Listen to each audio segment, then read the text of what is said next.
Toto je už 10. ročník súťaže v kotlíkovom varení. Tento rok je témou šošovica, taká tvorivosť vlastne žiakov z krajín V4. Máme tu súťažné družstva z každej z týchto krajín. Je to spolu 8 družstiev, je to rekordná účasť. Cieľom tohto podujatia je jedna konfrontácia zručností, výmena skúseností a nadviazanie priateľstiev týchto žiakov, ich majstrov, zamestnancov škôl a myslím, že tá atmosféra je naozaj výborná a že toto sprievodné podujatie sa stáva naozaj pravidelnou súčasťou nášho Forfestu. Tešíme sa na každý rok a sme zvedaví na výsledok, aký bude. Je tu odborná porota pod vedením pána šéfkuchára Cisára, kapitána národného týmu pána Vozára.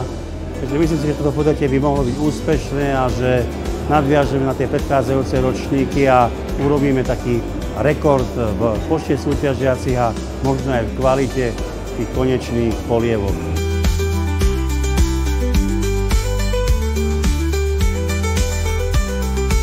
My jsme přijeli až z dalekých Poděbrad z České republiky a spolupracujeme se školou v Rymařské Sobotě už od roku 2009, což je hrozně dlouho.